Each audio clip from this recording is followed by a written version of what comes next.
आखिर आज के समय में हमें भागवत गीता की जरूरत क्यों पड़ रही है? क्यों आज भागवत गीता का महत्व इतना बढ़ता जा रहा है? आज हर इंसान किसी न किसी दुख और समस्या से पीड़ित है। आज हम हर चीज में आगे बढ़ते जा रहे हैं, लेकिन मानवता में पिछड़ते जा रहे हैं। इन समस्याओं और दुखों का प्रमुख कारण है सही ज्ञान का न होना। हम अज्ञानता के अंधकार में डूबते जा रहे हैं। इन सब समस्याओं का समाधान भागवत गीता में लिखा हुआ है। भागवत गीता हमें कर्म, धर्म और प्रेम का पाठ पढ़ाती है। भागवत गीता का ज्ञान मानव जीवन और उसके बाद के जीवन दोनों के लिए उपयोगी बताया गया है। इसमें बताया गया है कि बिना फल की इच्छा किए अपना कर्म करना ही मनुष्य का असली धर्म है। इसमें समझाया गया है कि मनुष्य को अपने अंदर अहंकार नहीं करना चाहिए, क्योंकि जहाँ अहंकार होता है वहाँ ज्ञान नहीं होता। भागवत गीता ही एकमात्र ग्रंथ है जो मनुष्य को जीने का सही अर्थ बताती है। ऐसा माना जाता है, जो व्यक्ति नियमित रूप से भागवत गीता श्लोक का पाठ करेगा या सुनेगा, वो सभी पापों से मुक्त होगा और उसे मृत्यु के बाद मोक्ष मिलेगा। इसे रोज पढ़ने और सुनने से मनुष्य सभी दुखों से मुक्त हो जाएगा। इसमें मनुष्य के हर सवाल का जवाब मौजूद है। अगर कोई व्यक्ति जीवन में किसी भी दुविधा में फंसा हो और उसे समझ नहीं आ रहा हो कि वो इस मुश्किल का समाधान कैसे करे, तो उसे भगवत गीता पढ़नी चाहिए। उसे उसकी मुश्किल का हल मिल जाएगा। भगवत गीता को नियमित पढ़ने से इंसान हर चिंता से मुक्त हो जाता है। गीता में लिखा है कि यदि हमें हमारे कार्य में सफलता नहीं मिल रही तो अशांत नहीं होना चाहिए। शांत मन से अपने काम में लगे रहना चाहिए। सफलता और असफलता जीवन में आती रहेगी। भागवत गीता में ये भी बताया गया है कि यदि मनुष्य को खुश रहना है तो इच्छाओं को जीवन पर हावी नहीं होने देना चाहिए और जो है उसी में संतुष्ट होकर खुश रहना चाहिए। भागवत गीता के श्लोकों में पूरे जीवन का सार है। यदि कोई मनुष्य भागवत गीता को अपने अंदर आत्मसात कर लेता है तो उसे कभी कोई समस्या परेशान नहीं कर सकती। भगवत गीता में कुल 18 अध्याय और 700 श्लोक हैं, जिसमें जीवन के रहस्यों के गुण मंत्र छिपे हुए हैं। आज मैं आपको भागवत गीता के सबसे महत्वपूर्ण श्लोकों के बारे में बताने जा रहा हूँ। हम भागवत गीता के उन महत्वपूर्ण श्लोकों के अर्थ को जानेंगे जो आपके जीवन को सही राह दिखाने में जरूर काम आएंगे। अगर आपने इन श्लोकों को ध्यानपूर्वक सुन लिया तो आपका जीवन पूरी तरह से बदल जाएगा। इसलिए ये वीडियो अंत तक जरूर देखें और कमेंट करके जरूर बताएं कि आपको ये वीडियो कैसी लगी, ताकि मैं आप लोगों के लिए और जीवन को आसान बनाने वाली वीडियो ला सकूं। चलिए देखते हैं जीवन का कौन सा राज छिपा है इन श्लोकों में। पहला श्लोक, श्री कृष्ण कहते हैं कि जब जब धर्म की हानि और अधर्म की वृद्धि होती है तब तब मैं अपने स्वरूप की रचना करता हूँ। इसका मतलब यह है कि अधर्म पर हमेशा धर्म की ही विजय होती है। इसलिए हमेशा धर्म का मार्ग अपनाइए और अपनी मनुष्य जीवनी को सार्थक बनाइए। दूसरा श्लोक, साधुओं की रक्षा के लिए, दुष्कर्मियों का विनाश करने के लिए, धर्म की स्थापना के लिए मैं युग युग में मानव के रूप में अवतार लेता हूँ। जब जब धर्म की हानि हुई है तब तब मैंने अवतार लेकर धर्म की रक्षा की है। अधर्मी का हमेशा विनाश ही होता है। तीसरा श्लोक, जो न कभी हर्षित होता है न द्वेष करता है, न शोक करता है न कामना करता है, तथा जो शुभ और अशुभ संपूर्ण कर्मों का त्यागी है, वह भक्तियुक्त पुरुष मुझको प्रिय है। ऐसे व्यक्ति की सांसारिक वासना खत्म हो जाती है और वह जन्म मरण के चक्र से मुक्त होकर प्रभु की शरण में चला जाता है। इसलिए मनुष्य को मोह लोभ से अपने आप को दूर रखना चाहिए। चौथा श्लोक, कोई भी मनुष्य किसी भी काल में एक पल भी बिना कर्म किए नहीं रहता, क्योंकि सारा मनुष्य समुदाय प्रकृति जनित गुणों द्वारा कर्म करने के लिए बाध्य है। कर्म ही मनुष्य की सबसे बड़ी पूंजी है, इसलिए जीवन में अच्छे कर्म करते रहिए। 5वां श्लोक। श्रेष्ठ पुरुष जैसा आचरण करता है, अन्य पुरुष भी वैसा ही आचरण करते हैं। वह जो कुछ प्रमाण कर देता है, समस्त मनुष्य समुदाय उसी का अनुसरण करने लग जाता है। इसलिए श्रेष्ठ पुरुष बनिए ताकि पूरी दुनिया आपका अनुसरण करे। 6वां श्लोक। जो मनुष्य अपनी समस्त इंद्रियों को हठपूर्वक रोककर मन से उन इंद्रियों के विषयों का चिंतन करता रहता है, वह मिथ्याचारी कहा जाता है। मन सब समस्याओं का कारण है, इसलिए हमें अपनी इंद्रियों पर मन को हावी नहीं होने देना चाहिए। 7वां श्लोक। कृष्ण कहते हैं कि जो मनुष्य मुझको अजन्मा, अनादि और लोकों का महान ईश्वर तत्व मानता है, वह मनुष्यों में ज्ञानवान पुरुष संपूर्ण पापों से मुक्त हो जाता है। जो मनुष्य ईश्वर का असली परिचय जान जाता है, वह हर बंधन से मुक्त हो जाता है। 8वां श्लोक। मनुष्य न तो बिना कर्मों के निष्कर्मता को प्राप्त होता है और न ही कर्मों के केवल त्याग मात्र से सिद्धि को ही प्राप्त होता है। कर्म मनुष्य के जीवन का प्रथम और अंतिम लक्ष्य होना चाहिए। बिना कर्म के मनुष्य का जीवन व्यर्थ है। 9वां श्लोक। जो पुरुष ईश्वर द्वारा बनाए गए संसार को समझ जाता है कि वह सब भगवान की माया है और एक वासुदेव भगवान ही सर्वत्र परिपूर्ण है, वह निश्चय ही भक्ति योग से युक्त हो जाता है, इसमें कुछ भी संशय नहीं है। जो मनुष्य ईश्वर की माया को जान लेता है, वह पूरे ब्रह्मांड को जान लेता है। 10वां श्लोक।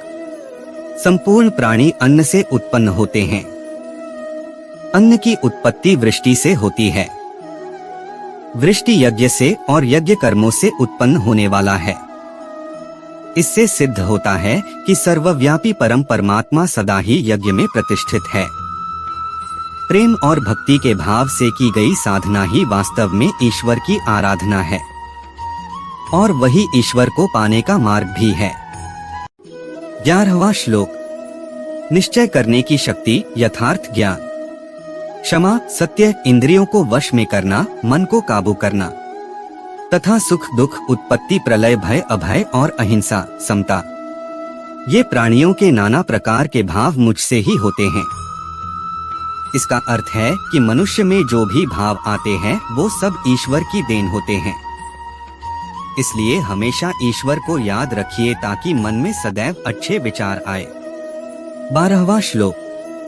यदि कोई मनुष्य न तो इंद्रियों के भोगों में और न कर्मों में ही लगा हुआ होता है, तो उस मनुष्य को सर्वसंकल्पों का त्यागी पुरुष कहा जाता है, अर्थात वह सांसारिक बंधन से मुक्त हो जाता है।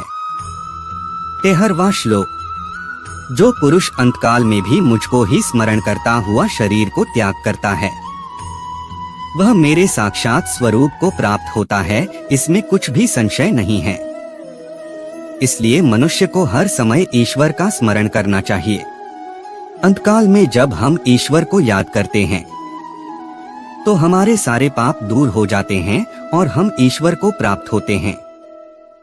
14वां श्लोक। अनेक आश्चर्यों से युक्त इस विश्व का कोई अस्तित्व नहीं है। इस सत्य को जानने वाला व्यक्ति इच्छा रहित और शुद्ध मन का हो जाता है। वह अपार शांति को प्राप्त करता है। यह सत्य है कि इस संसार का कोई अस्तित्व नहीं है, यह एक भ्रम है, माया है। जो इसे जान लेता है वह सर्वज्ञाता कहलाता है। 15वां श्लोक। कृष्ण कहते हैं कि न मैं यह शरीर हूँ और न यह शरीर मेरा है।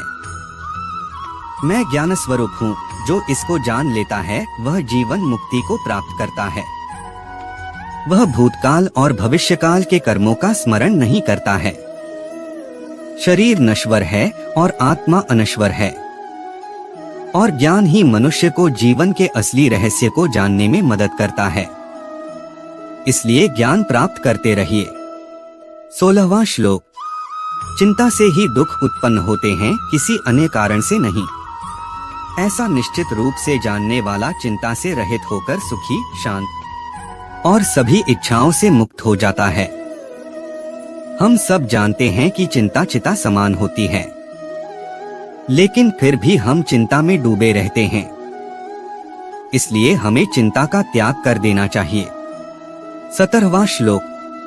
सुख और दुख का समय पूर्व में किए कर्मों के अनुसार है। ऐसा निश्चित रूप से जानने वाला शांत और संयमित इंद्रियों से युक्त हो जाता है। वह न इच्छा करता है और न शोक। हम अपने जीवन में बहुत सी घटनाएं ऐसी देखते हैं जिनका हमसे कोई सरोकार नहीं होता, फिर भी वे घटित हो जाती है। इसलिए ऐसा क्यों हुआ, इसकी चिंता छोड़कर हमें अपने कर्मों पर ध्यान देना चाहिए। 18वां श्लोक। जिस समय शरीर, मन और इंद्रियों में चेतना और विवेक शक्ति उत्पन्न होती है, उस समय मनुष्य का सत्वगुण बढ़ता है। सत्वगुण मनुष्य को सुखमय बनाता है, जो हमारे अंदर ऊर्जा भरता है। इसलिए हमें अपने सत्वगुण को बढ़ाने पर ध्यान केंद्रित करना चाहिए। 19वां श्लोक। जब मनुष्य में सत्वगुण की वृद्धि होती है और वह मृत्यु को प्राप्त होता है, तब उत्तम कर्म करने वालों के जैसे दिव्य स्वर्ग को प्राप्त होता है। सत्वगुण से जीवन में ज्ञान बढ़ता है और हम मोक्ष की ओर अग्रसर होते हैं। इसी से हम जीवन में हर मोह माया से दूर होते हैं। 20वां श्लोक। श्रेष्ठ कर्म को सात्विक कर्म अर्थात सुख, ज्ञान और वैराग्य आदि प्रदान करने वाला कहा गया है। राजस कर्म का फल दुख एवं तामस कर्म का फल अज्ञान होता है। इसलिए हमें सात्विक कर्म करना चाहिए और दूसरे कर्मों से बचना चाहिए। 21वां श्लोक। जो मान और अपमान में कोई भेद नहीं करता, मित्र और वैरी के पक्ष में भी कोई भेद नहीं करता, एवं अपने कर्मों में अभिमान से रहित होता है, वह पुरुष गुणों से परिपूर्ण कहा जाता है। हमें हमेशा सबके लिए समान पक्ष रखना चाहिए, तभी हम एक अच्छा इंसान बनने की तरफ अग्रसर होंगे। अंत में कृष्ण कहते हैं, हे अर्जुन, सभी धर्मों को त्याग कर अर्थात हर आश्रय को त्याग कर केवल मेरी शरण में आओ। मैं तुम्हें सभी पापों से मुक्ति दिला दूंगा, इसलिए शोक मत करो। यहाँ न कोई अजर है न कोई अमर है। हर मनुष्य जिसने जन्म लिया है वह मृत्यु को अवश्य प्राप्त होगा। न कोई कुछ लेकर आया था न कोई लेकर जाएगा।